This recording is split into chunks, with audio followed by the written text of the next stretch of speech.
Hello, my love. Welcome to the Kat Cantrill Show. I am your host, Kat Cantrill, the love coach. I show women how to attract the love of their life. I teach high achieving single women how to tear down the walls and create the love they deserve. Since 2013, I've led thousands of women to true love. I help women who make an impact in their own lives. The Kat Cantrill Show features topics that affect single high-achieving women the most. So let's begin. Hello, you sweet woman. It's Kat, your love coach. Welcome to the show. Welcome to episode 15. I have a very, very special guest for you. I had the incredible honor of interviewing a good friend and client of mine, Cécile.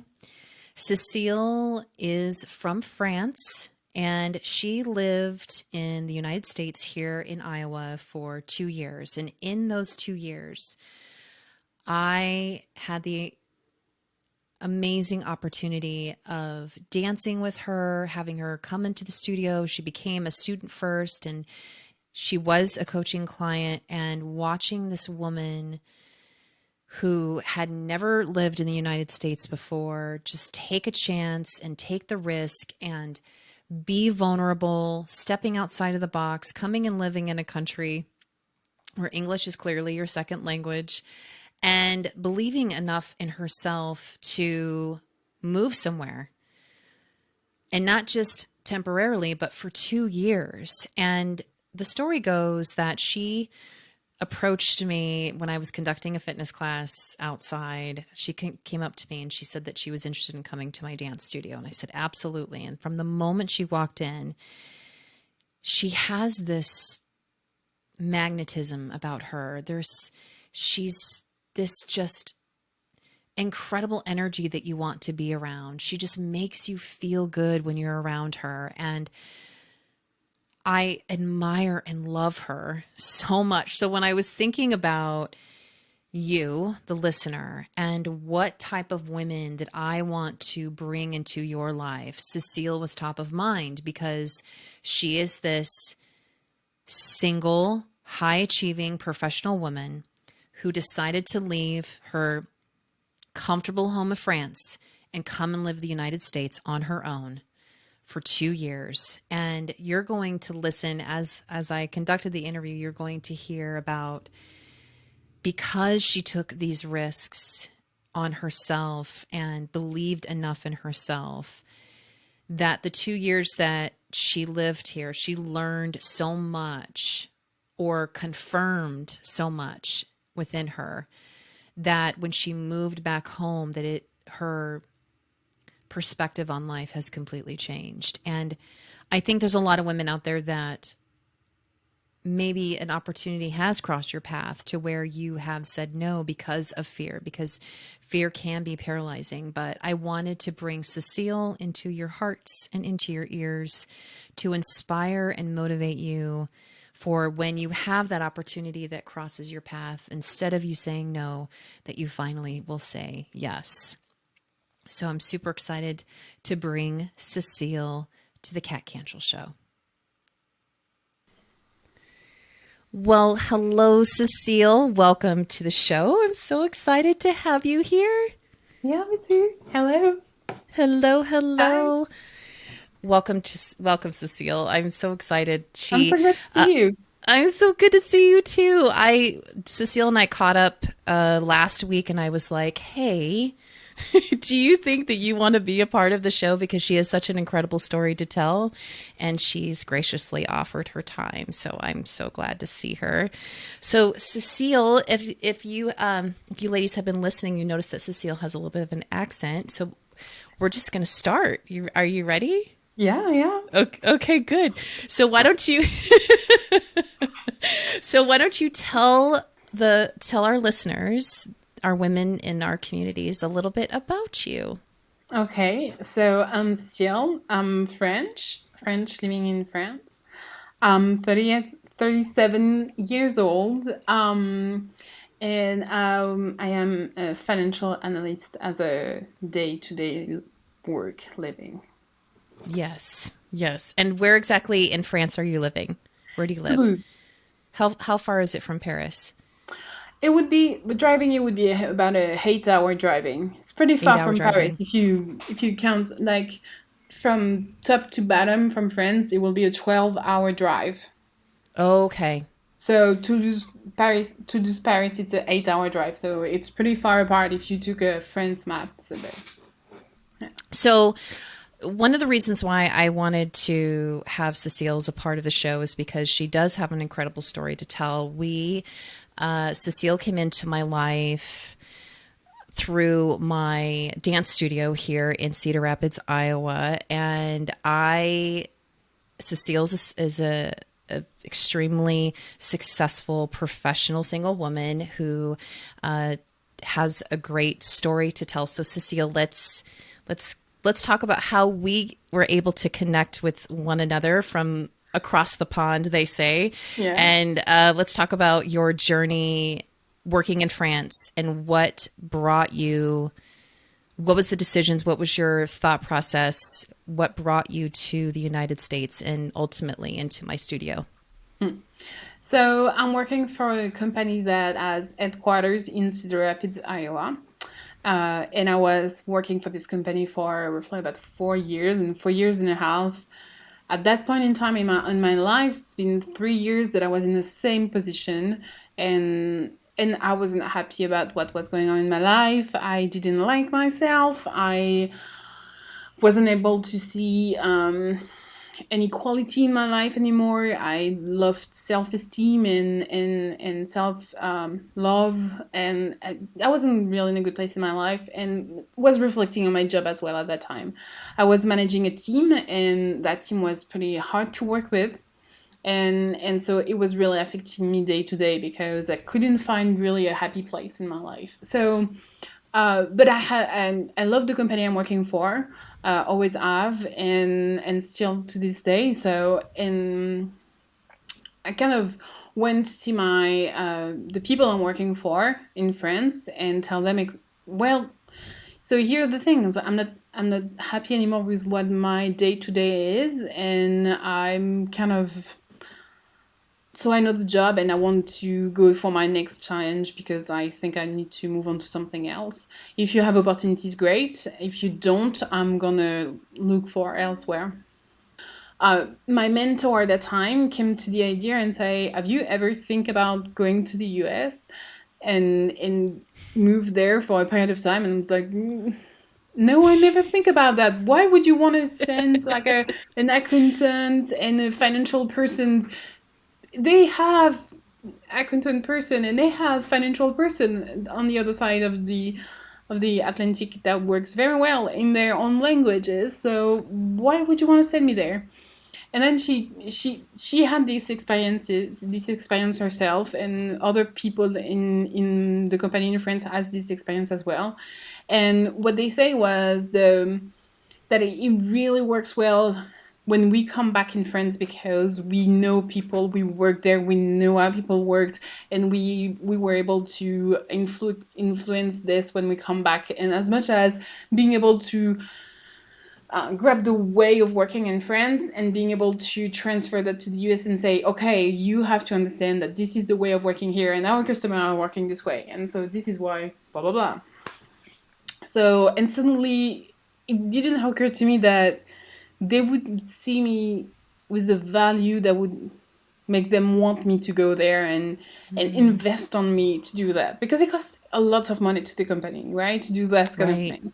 And so we just asked, and people in the United States were super excited to do such thing as well. So you have to do it on the both sides. So people from France want to send you there, and people from the US want to welcome you. And so that's how it happens. And so we went for a 2 years contract. So that was the plan. And what happened is that, so I have dance, and so all my adult life I've been taking dance classes, and it's really my breather. So I need to have a dance classes where I just dance, and that's all it is. But good day, bad day, no matter what happened, in that time, it's my 1 hour where I'm expressing some things that I'm not expressing anywhere else. So the first thing that I did when they offered me an assignment in Cedar Rapids, Iowa, the first thing that I've done is that I've looked for internet dance classes. That's the first things that I've done. What's going on in Cedar Rapids, Iowa, and Iowa City, and all the cities around. Like, where am I gonna be able to take dance classes? And so so the first things that I found was tap classes. Tap classes, is that correct? Yeah. Tap classes and ballet classes. And it was like with little kids. So I can picture being myself at 35 years old and taking classes and ballet classes with 5 years old and being like, no, that's not working. Oh no. So, and I was looking and I was like kind of being like, oh, it's a bummer. Will I be able to survive with 2 years without my breather? I don't know. And then pop up on my internet research the Vitality Studio, and suddenly I'm seeing women with tattoos and bright colors hair and smile, and just no one's wearing the same clothes, and just people are happy to be there. And I'm like, okay, I think I can do this then. I find a place where perhaps I can express myself.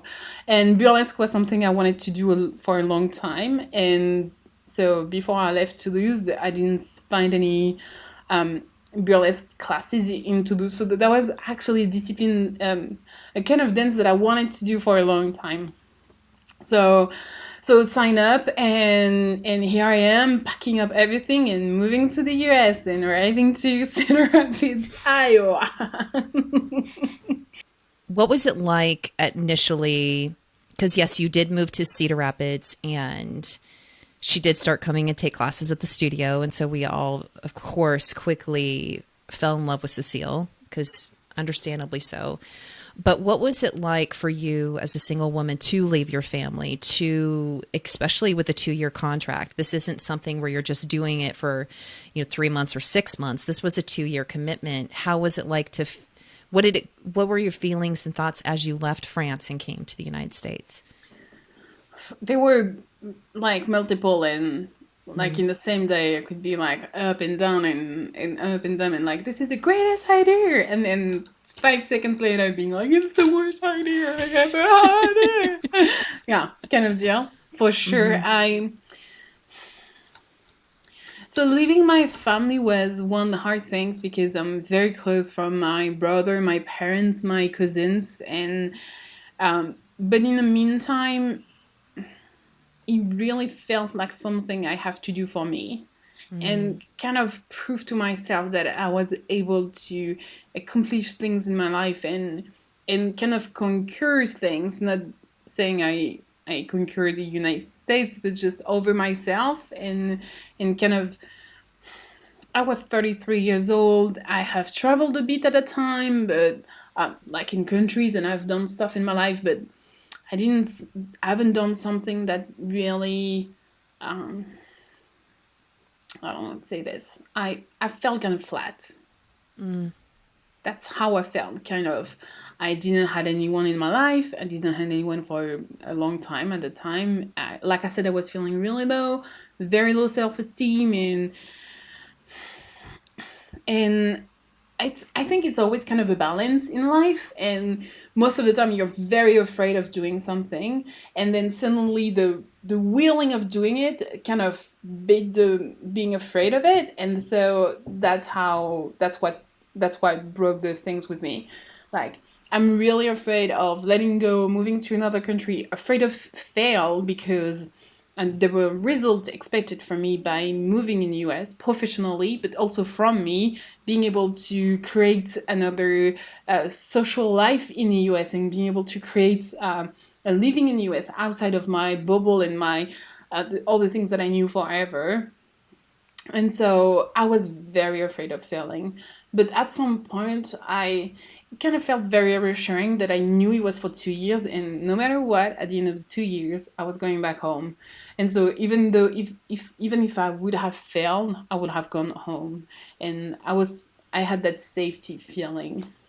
Um, That was one of the things that, and so going from there, the being afraid wasn't that strong anymore inside me. The my willingness of doing this was beating it, being afraid. So I think my driver was really how much I wanted to do this. Yeah. So, my next question is, so you moved here and you probably started noticing some changes in yourself because you said that you had low self-esteem, that you were struggling. And anytime we do something that's outside of the box, where we're having to be vulnerable, where we're releasing control of our lives, we learn a lot about ourselves, and in turn it starts to build our confidence. So what started to happen when you took the jump and you moved here? Did you notice changes in yourself? Yeah, so the first 6 months were really hard. Beside the all organization that I have to do, find an apartment, find and get all my stuff and move in and all the things.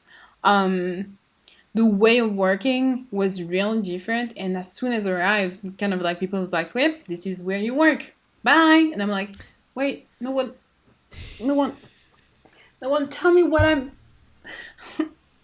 And so the first year was kind of work-wise really hard. And so it took me a few months before I actually joined the studio. I would say about 4 months, just because the time to settle down and everything.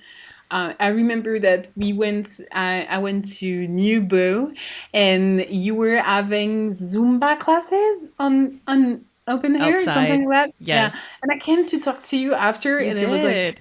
being very shy. It's last 5 seconds being shy. After that, I move on to being my weirdness. And so you Your say, wonderful, "Hey, your come to the wonderfulness. Yes. studio." You say, Yes. "Hey, yeah, come to the studio," and it's like, okay, I think I need to do this because I need something. I need something outside of work, not to make my experience in the US just about work. It has to be a life experience, not just a work experience.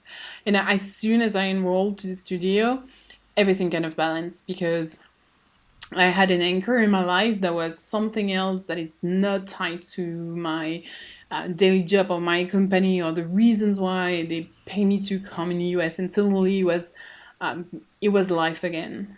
It was me being me in my life, and it translates also at work where I kind of um, wasn't just a witness of what was going on. I took power too at work where I was like, no, I'm not okay with this situation. I don't think that's actually okay. What's going on? And I'm gonna fight it. And that's what kind of everything starting from there.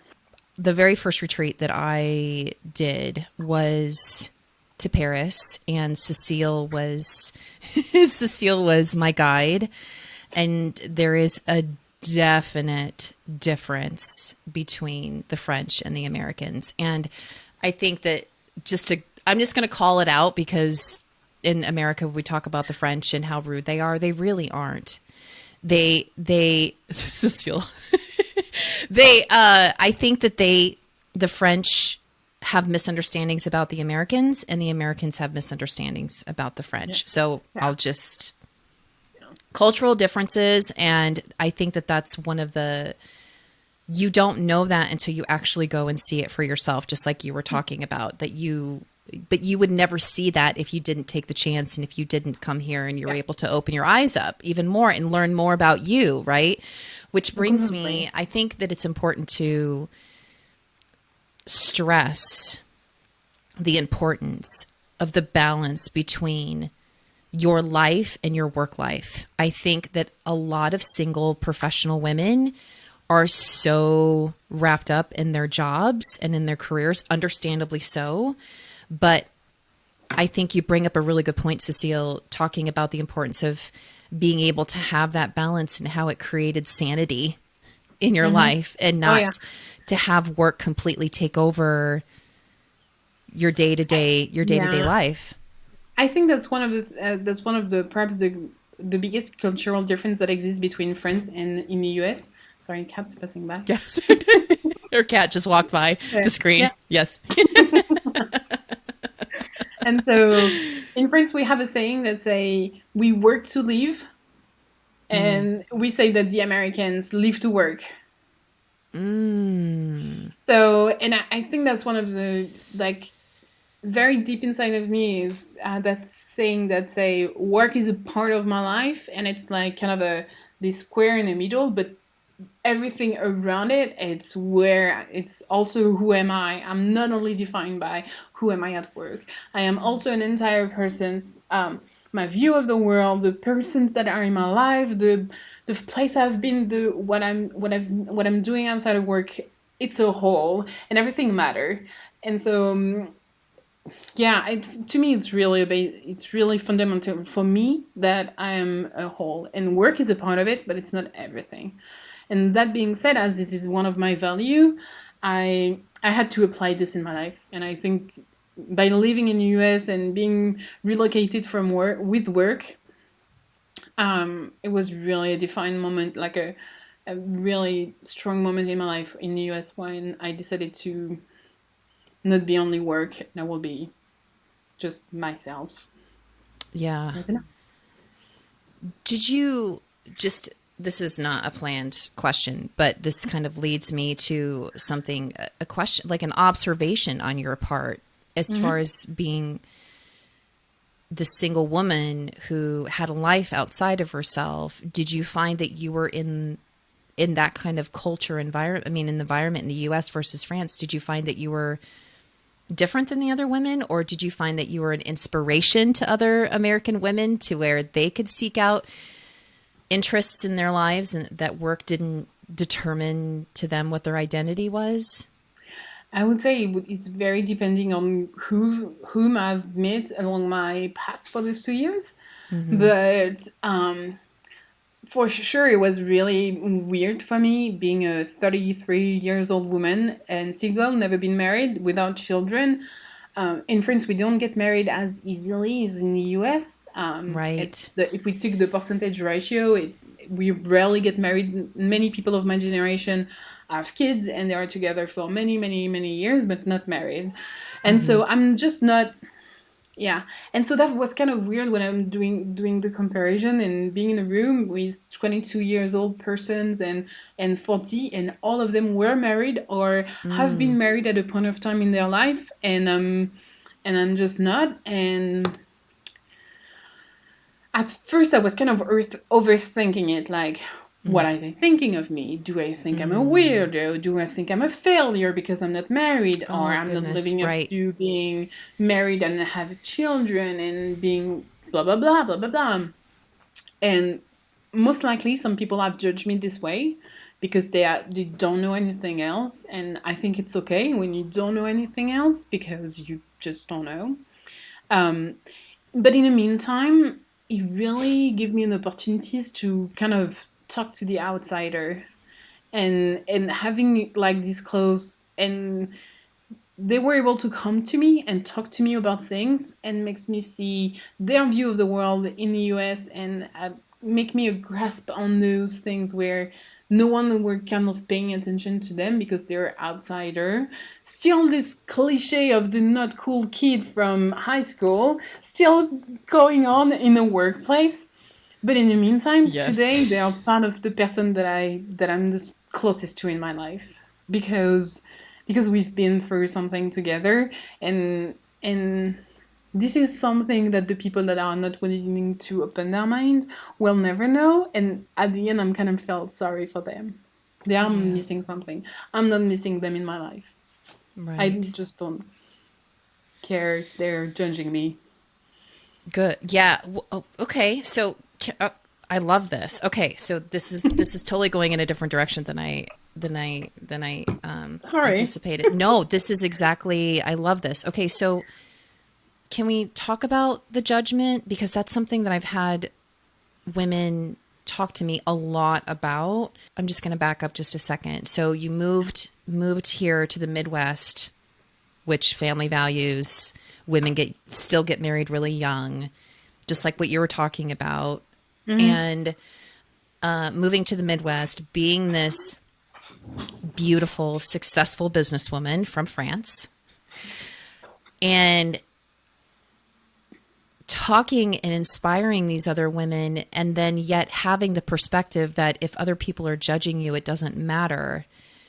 How do you get yourself to that point, Cécile, to where you go, their opinions of me do not matter? Because I think a lot of single women are so caught up in what other people's opinions are about their lives or their lifestyle or I think that whatever. as of today, every time that I felt judged by someone, at the moment where I felt it, I'm still hurt and I'm still taking it and I'm still questioning my life choices and I'm just blaming myself for everything and feeling guilty and being and I have a my low self-esteem is just blowing up and just exploding and the low voice, like the small voice in my ear is like kind of deal.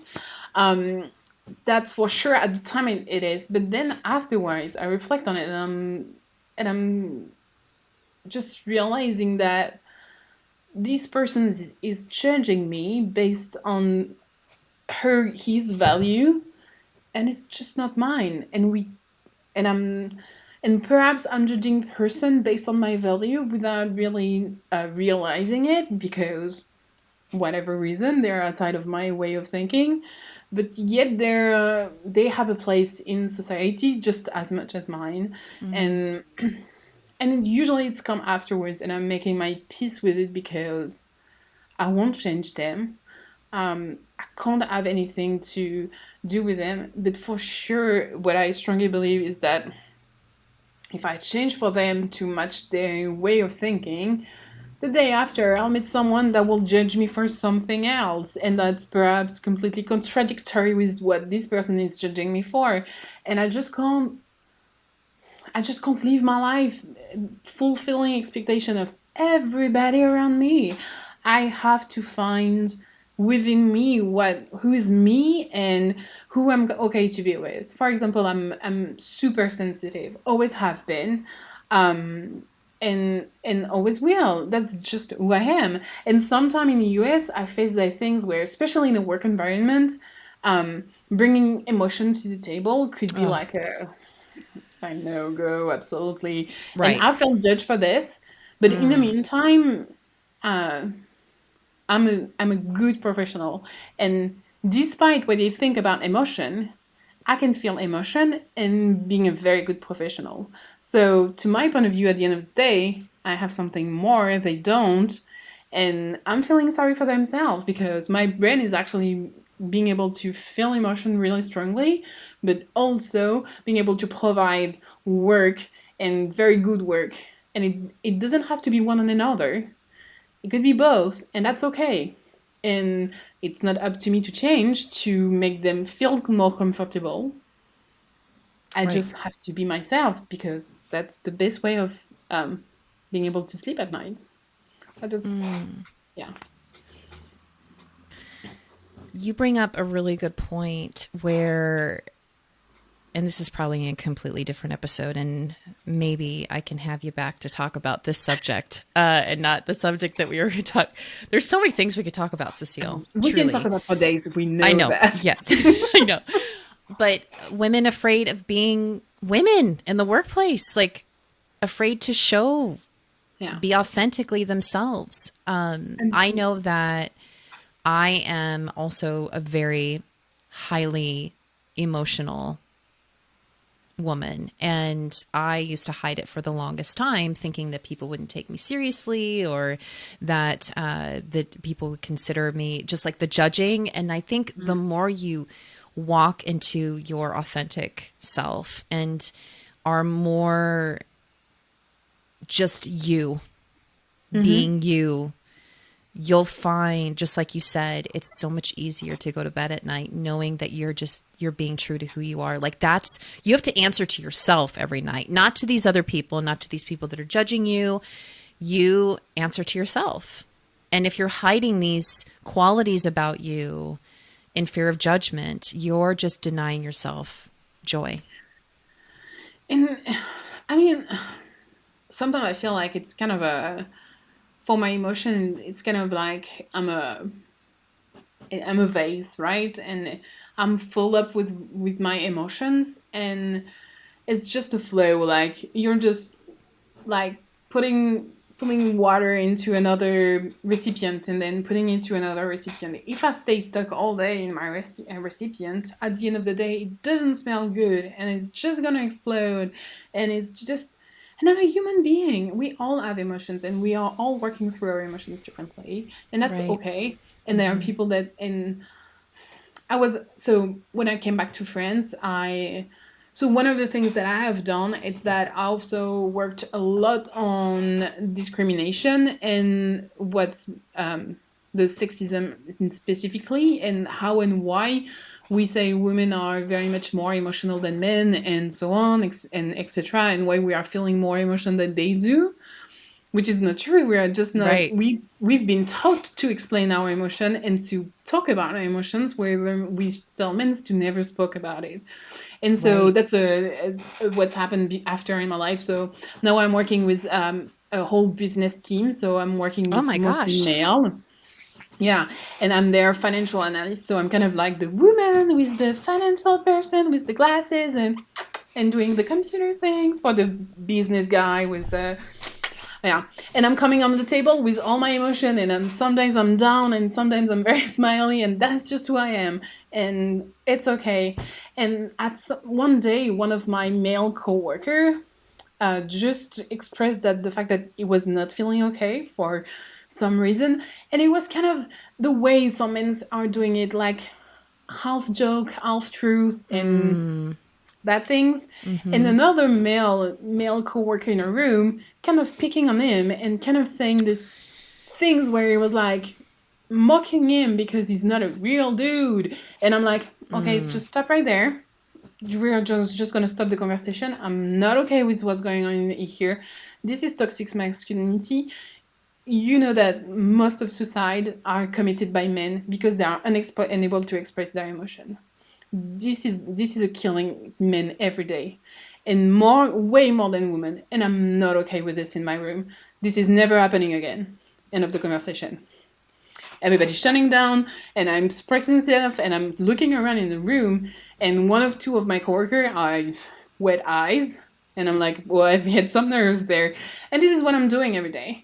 And then the knowledge that I'm having, I'm using it to say, and it's a no, and that's my kind of power I'm bringing to the table. And the weird things that happen is that this is what I'm doing in my daily life, in the meetings that I am. And my colleagues have nominated me for an Accept Award, which is an award to fight for diversity. My male coworker nominated me at the end of the day because I stand up for what I believe and who I am, and I defended people from what I believe in. This is kind of where it drives me at the end of the day. And this is the exact same things with the judgment from other. I'm not okay if you're in front of me taking someone down for whatever reason you felt it's not in your value. It is not okay. Your value is your own. It doesn't give you the right to openly judge someone. You know what I'm saying? Yes, absolutely. Yeah.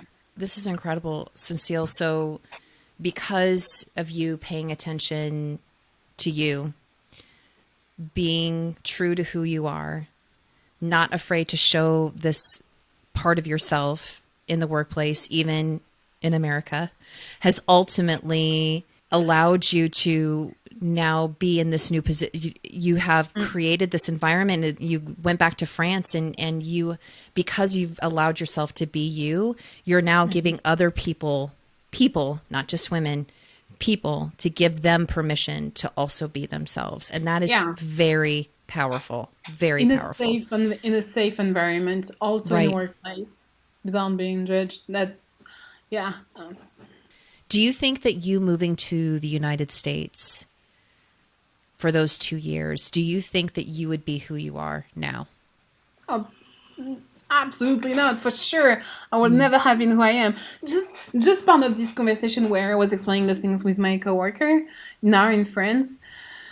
Moving to the US has given me so much perspective and so much going back on. But because, for example, that things in US, it's kind of rarely happens because it's not okay, and the US have done some work on this, and it's not okay, and it's kind of like this it's not working on the same pace on the same subject in two countries, but this is working. And so that's one of the subjects where I moved on. If you do this in the US, you can be sure that a rep will call you and be like, you had an true. inappropriate behavior in a meeting.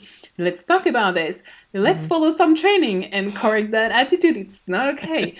That doesn't exist in France because most of the time it's a very historic reasons, but we don't tell about people. We don't tell.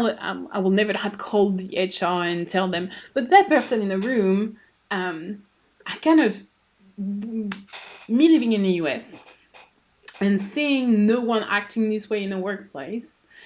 Sometimes you can feel judged, but you cannot really say anything because it's not really out there.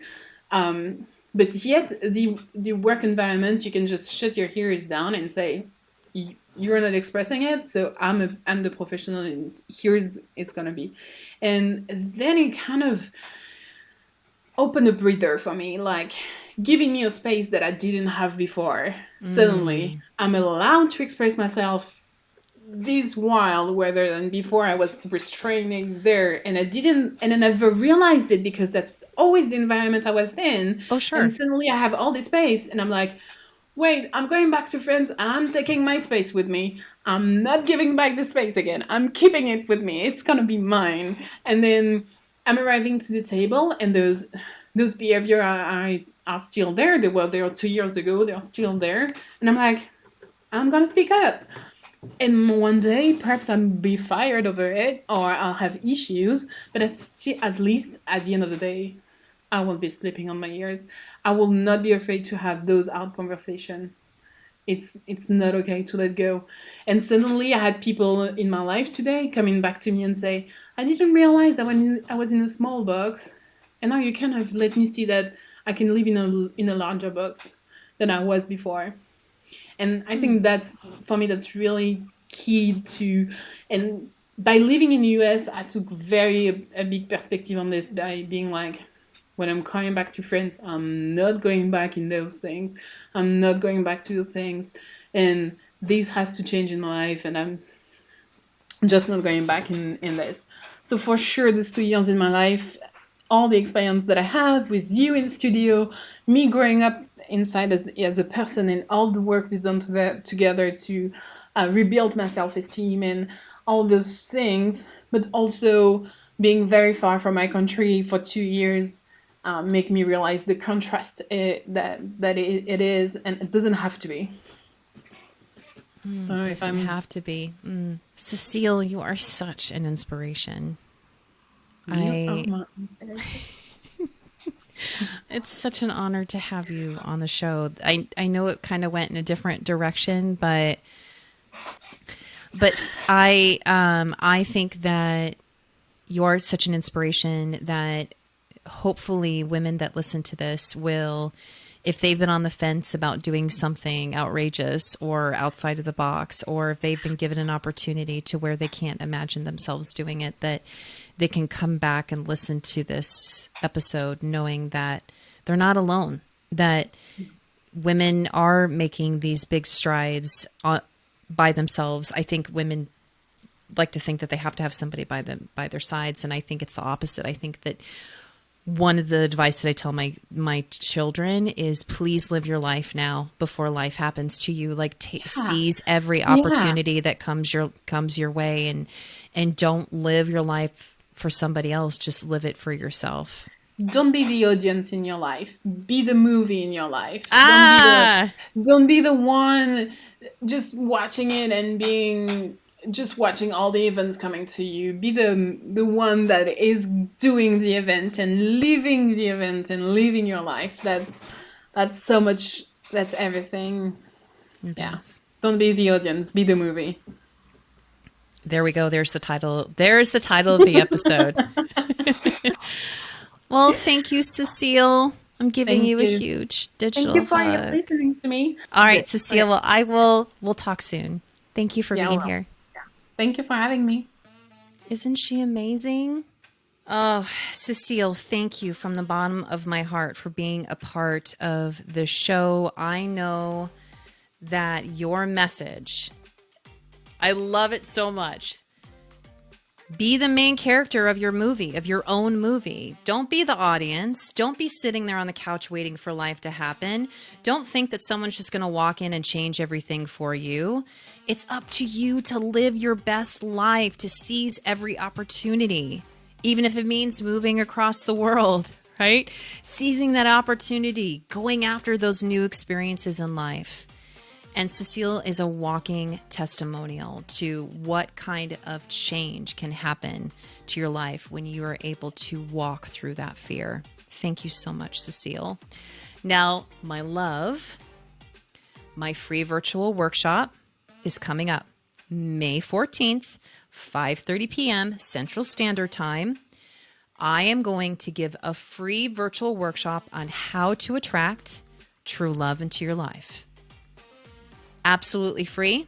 And I want you there. All you have to do is go to catcantrill.com/workshop. So catcantrill.com/workshop. I know you can do it right now on your phone, wherever you're at. Just pull out your phone right now and go whatever browser you have and just type it in. All you have to do is enter in your email, name and email address. There we go. And join me on May 14th at 5:30 p.m. Central Standard Time. Ladies, I am so honored to be a part of your life and to be a part of this journey, have you as a part of my own journey in this wonderful world. So thank you again so much for being here. If you're watching on YouTube, I would love it if you would subscribe to the channel. I love seeing your comments. I love it when you give me feedback of what you really like to see as far as the show is concerned. If you're listening on iTunes, please leave an honest review and rating, because that's how more people find us. And we want to continue to keep this dialogue open to talk about the love matters that affect my single women the most. And I have one more thing for you. Are you ready? So I've been doing a lot of thinking, and one of the things that I want to do is I want to answer your questions live here on our show. Is there a love question that you would like for me to answer? Because sometimes we have those questions that we just need someone else's eyes on and ears and heart. And so if there is a love question that you would like to have me answer, I would love you to email it to me. So CAT at catcantrill.com. And I can read it here and answer it here. And of course, it's anonymous. I don't have to read your name. It's not that important. What's important is most likely you have a question that a lot of women have. And I would love to be able to put my heart into your question and to be able to answer it here for everyone. So if you have a question, or if you have a topic that you would love to have me cover, I would love for you to email that to me also. So cat at catcantrill.com. Of course, follow me over at Facebook and Instagram at catcantrill. No, excuse me, at catcantrill. Jeez, all the catcantrills are floating around. And as always, my love, just remember that true love is waiting for you. All right. Thank you for being here, and I will see you all next time. Bye. Let me come back.